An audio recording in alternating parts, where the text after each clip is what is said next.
Alright, I just finished Mr. Villain's Day Off. This is volume 5. I think this volume came out last month, so it's pretty new. So yeah, this is another like slice of life about Mr. General on his day off. He does what he can do. In this volume, we get to see more sides of the Rangers, their day-to-day. Not that much going on when it comes to the Rangers, but this volume talks about the General's day at the office, and then one day he got sick, and then his coworkers were really worried about him. And at the same time, like, he may look scary and intimidating, his coworker do care about him, his well-being, as well as him. He cares about his employees because, you know, he's the General. But other than that, this is a really cute slice of life. But no, I wouldn't say there's violence, even though that the General has an enemy between him and the Rangers.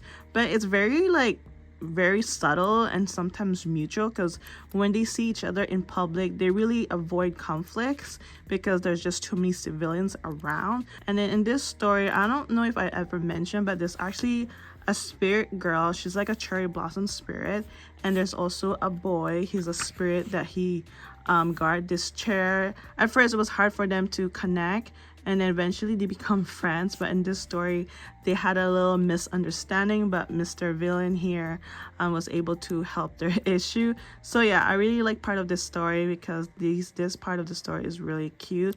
Other than that, I can't wait to read more. I'm not sure when volume 6 comes out, but yeah, it's getting better, because at first it was somewhat boring and so repetitive. But yeah, can't wait for the next volume. It might come out next year, I think. But yeah, as always, he loves his panda. Alright, I just finished reading Tomb Raider King volume 3 and 4. I'm just gonna hold one because when it comes to webtoon and manhwa, they're pretty hefty.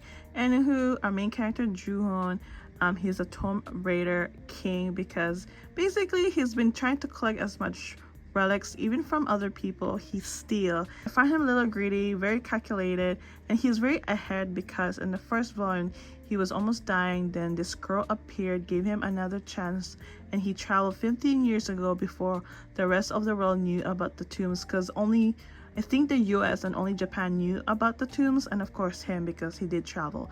And so it's like a big race. It's like a big race who can require all the relics, and especially all the powerful relics. And so yeah, June's goal is trying to find all these relics before anybody can. In the last 2 volumes, he's been helping a friend because this friend's relic's power is a curse and there's no cure, and so they've been trying to find to neutralize it, and they did. And at the same time, June is trying to use this friend because the family is very rich, and eventually he does meet his goal, and he makes like a business deal with this friend because that's what he wants to do, is basically, you know, become very powerful when it comes to relics. And then when it comes to the relics, in order to acquire them, you kind of have to make a contract, talk to the relics, because these relics actually do talk, you know, and you have to overpower them in order to side with you. And so the one thing about this story that's getting annoying is there's an organization called Pandora, and now they want to create this organization to control all the tombs, acquire all the relics. So that means the public can't touch the tombs as well as gather all the relics. And so yeah, I don't like this organization. They're sort of like a pain in the butt. But yeah, now June's main goal is to basically bring them down. He can't let this organization acquire all the relics because, you know, he wants it, of course. And so yeah, I really like the story so far. Now these relics has sort of a connection to when it comes to mythology, which is kind of interesting, sort of historical, but I'm not sure if the information here is true or not, but it sounds like some are true. But yeah, sorry about the focus. Anywho, I really like the story so far. It's full of adventure. He goes to a lot of expedition because some tombs appear all over the world. And so yeah, it's quite funny too. And yeah, can't wait to read more. I think there's already like a total of 8 volumes out there. I'm pretty sure you can read this online because it is originally a webtoon. And so yeah, all right, I just finished reading Imakoi Now I'm in Love. I left off at chapter 16, then I finished until 36. There's only a total of 36 chapters online, and then there's 9 volumes. And so yeah, I read it online. It was short and fast. I really liked the romance. It was slow and steady, not very cliche or predictable. It's a high school teen romance between Mizusawa and Yagu. Like, I really liked them as a couple. They took their time, they got to know each other, and also overcome a few hurdles here and there. It was mostly like jealousy and sometimes misunderstanding. I'm so glad that they have a happy ending. Their relationship was more calm and very innocent, and again, they just like focus on getting to know each other and not rush into anything, because there was a scene and they decided to, you know what, we're not ready. And so there's also another couple named Noda and Miria. Oh my god, their relationship is so wild, like how they got to know each other and then finally they started dating. But yeah, it was so wild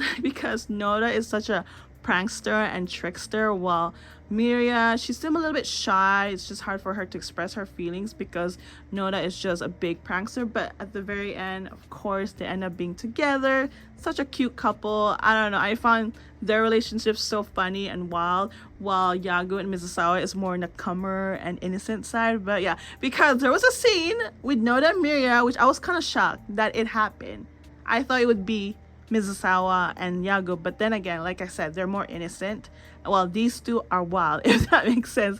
Overall, the story was just so refreshing. Again, I like the romance because I'm very picky when it comes to romance, but this one, I'm glad that Lizzie recommended this to me. Thank you so much. I really enjoy a lot. Like, I need more this type of romance where it's not very rushed and it's so refreshing, and short series. Like, I think I prefer short series romance, and maybe I can read online. So if you guys have any recommendation, let me know because I'm getting into there. But yeah, overall, again, such a cute romance. I love it.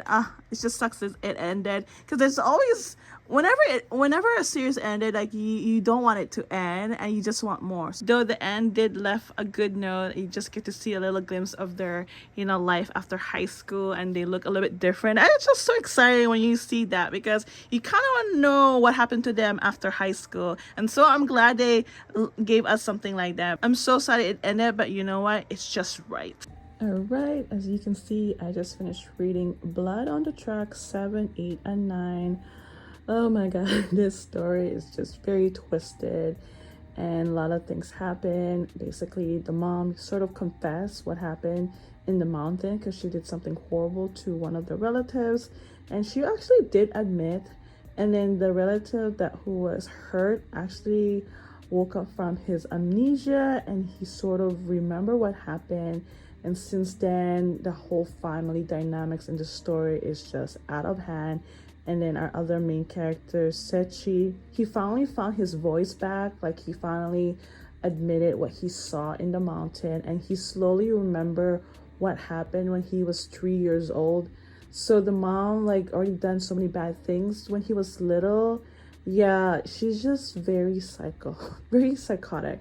And now that she admits her own crime, she's actually in prison, but they can't find proof or her motive, because all she does is admit what happened. So the next step is put her in a psychiatric place to see if maybe it's a mental thing or something else. And so yeah, there's not yet a trial until they find some sort of motive, things like that. And so Sechi, he's finally feeling back to normal, yet he still feels, or still remembering, how the mom is just very manipulated. Like, she's just did so many things in his mind that still makes him feel a lot of guilt and just feel uncomfortable. And yeah, so that's how volume 10 ended. Like, he's just going through so much emotion because of the mom. And yeah, this story is just insane, yet good at the same time, yet disturbing in my opinion. But yeah, overall, I can't wait to read the next 4 volumes. I think this series is almost done. I think there's like 16 volumes so far. So yeah, let's see where the story goes after that. Right, I actually just finished another manga that I read online. I read about 10 chapters, and so far it's really good. It's called Rankamo no Nashi, Deranged Detective. It's a mystery detective manga. I feel like you probably guys know this. It has an anime, but it doesn't have a physical manga. I've always wanted to read this. Now I finally did. And so you got Ron. He's not supposed to do any detective work because his detective license was revoked because something happened when he attended an academy. He has this ability to tell people what to do in a bad way, and something happened during an investigation that caused him to get his license revoked. So after 5 years, he did nothing but stayed home until a police detective named Ishiki came to see him because he has a big reputation of solving cases, I guess, in the past. He wanted Ron to help him with, certain case. And since then, they've been working together. However, Ron can't really solve any cases because, again, his license is revoked. And so what he does is kind of just help Ishiki here and there, but he can't tell Ishiki who did it because he's not allowed to do any deduction detector, if that makes sense. And so, yeah, they've been working together. It's been going so well. However, Ron needs to control his ability because it will cause him a lot of trouble. And so, yeah, the story is really good. It's quite funny. Ron is so eccentric. Of course, he just goes through certain emotion that makes him feel certain way, but at the same time, he's really, really good at what he does. It just sucks that he can't figure out why he has this ability. I'm pretty sure we'll find out later on in the story. But yeah, such a really good mystery manga. I really like it. All the mystery is pretty cool, pretty subtle, not like gory and over the top. I wanted to read this as much as I can because season 2 is coming out next month, and so that means I have to start watching the season 1. Anywho, this is actually available in Manga Plus Up. Now you're allowed to read the first 10 chapters for free, and after that you're allowed to open the chapters, but you're not allowed to reopen it because you have to subscribe, which I had to subscribe, and it's about $4.99 a month. What's great about this app is they have a really awesome serialization manga that Viz Media App and Shonen Jump doesn't have, and so there's a lot of them. Each app has their pros and cons, but this one I feel like has more choices in my opinion. But yeah, check out Manga Plus Up. Really recommend it if you want to read more manga online as well. And so yeah, this manga so far is really good. I can't wait to read more. I'm actually already in chapter 12. I just wanted to review the first 10 chapters. One of my goals in my reading log is to read at least a BL, and so I just finished reading this wonderful Season with You. This is a one-shot BL, rated mature. So basically it's about these two teens named Inoki and Shirataki. Now Shirataki is in a club, and then Inoki needed to find something in his path because he had to give up his baseball dream because he went through an injury, and so he decided to join this club because they needed a member. And it's actually an engineering club that he's not very interested actually. He just wanted to, I guess, find time to do something with himself. And then down the line, he started to get to know Shirataki. And well, after that, they hang out and became friends. And then Inoki is going through some hard times right now because his parents are divorced. Then Shirataki had this idea to kind of like help them get back. And at first it was fun, it was kind of awkward at first. But then after that, I feel like that goal was definitely in the back burner because the rest of the story was mostly focused of them getting to know each other and then confessing to each other about their love and how they like each other, which I kind of find it very basic and very fast. It's like they just saw each other, got to know each other for a little bit, and then now they have feelings. So I feel like when I was reading this story, there was nothing special about it, because usually when I read a lot of like romance like this, like I would feel something, but honestly I didn't feel anything. It just seems super basic and very obvious. I'm so sorry if that was kind of harsh, but that's just how I felt when I was reading this. And of course it's kind of obvious, when they start hanging out, they feel very like secure with themselves, and then they realize they like one another. And of course, I think the story is kind of obvious. But yeah, it was alright, I'll be honest. Like, I felt like there was nothing special again. And so it was a nice try reading a 1BL shot because, you know, I like reading one shot. Of course, since this is a mature, there's an explicit scene at the very end, which was kind of shocking for teenagers to do that, if that makes sense. And so, yeah, it was alright. Though I do want to add this, that there is an explicit scene which was unnecessary. It wasn't needed because these boys were happy being together and getting to know each other.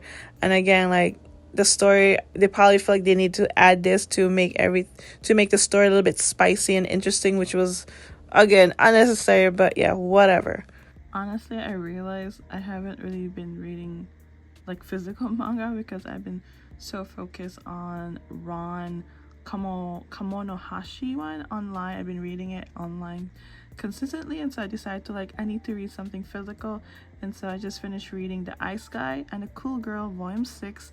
Now this came out last month, and then next month Volume 7 comes out.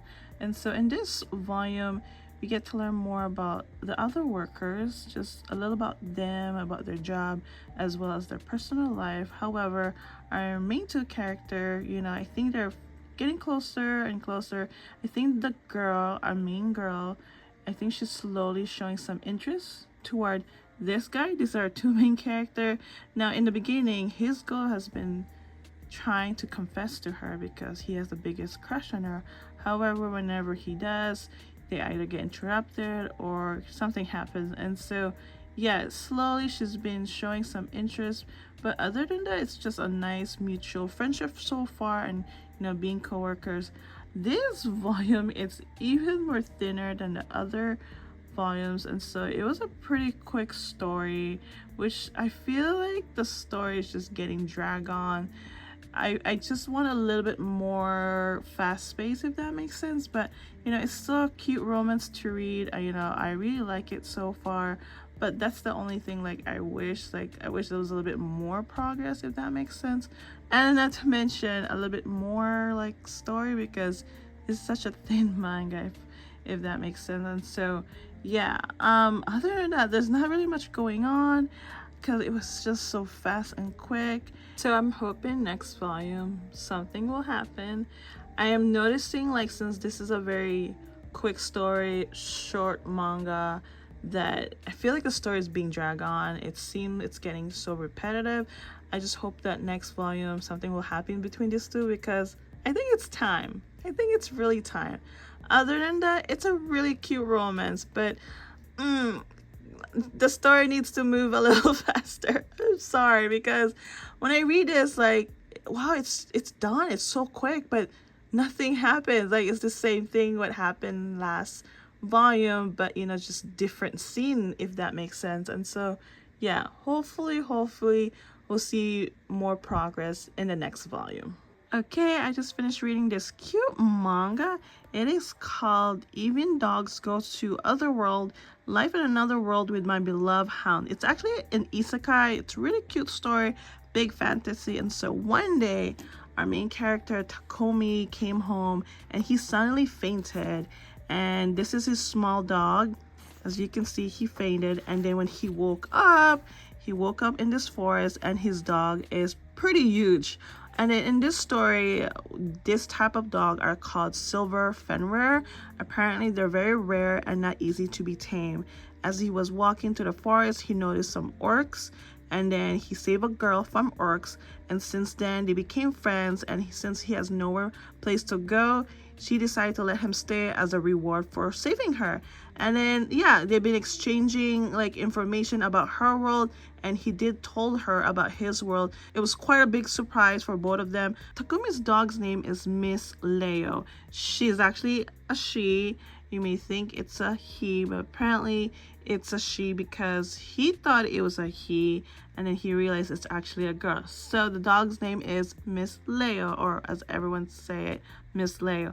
And then ever since he's staying in this world, he realized there's something, different about it, of course. And then he learned about magic. Apparently magic exists in this world because he has one. Because one day they realized that he can cultivate and make plants using magic. And then we get to learn that this girl, Oh my god, I forgot her name. She's actually like a below a noble, like below royalty, and so she's very like wealthy and very well known in town. And then down the line, she actually wants to go back to the forest because she wants to find more like Fenrir or other type of silver Fenrir. Apparently their family insignia is actually a silver Fenrir, or another type of Fenrir. So Takumi and the dog and the girl are on this journey. However, her butler, soldiers, and maid decide to come because they want to make sure she's well taken care of course. And so yeah, it's a really cute isekai story. I like the story so far. And then at the end, volume 2, she was about to say something, but of course it ended like that. Like, I don't know if it's a secret or something else, but guess we'll find out in volume 3. And then volume 4 I think comes out next month. And so I guess this manga is pretty new. But yeah, I don't know how I stumbled this manga, maybe from another manga collector. I was kind of curious, and so I'm glad my library has it. And yeah, so far so good. I really like it. Can't wait to read more of it. Oh my guys, I forgot to flip some pages for you guys. Yeah, nice illustration. I like the story so far. One day they actually went to the town and the people were very surprised to see a Fenrir in person because I guess they're very rare and not easy to tame. And so yeah, everybody was very friendly, not really scared of Miss Leo. So this is the sister of the other girl. Oh my god, is anybody does that, like they forget sometimes the character's name? I think that's normal because anyway, looking forward to read more. So I thought I was gonna push for more, but I'm getting sidetracked. Of course, I don't have Rom Kamo no Hashi because I read that at Manga Plus app, as well as I don't have Imokoi because I read that at Viz Media app. Unfortunately, I already finished that manga. It was a really good romance manga. I really enjoy it. Thank you again for Lizzie for recommending that manga. And yeah, it was really good manga week. However, some were okay, some was I didn't really agree, but other than that, at least I tried. But yeah, thank you for watching. I hope you guys enjoyed this reading log. I'll see you guys next time.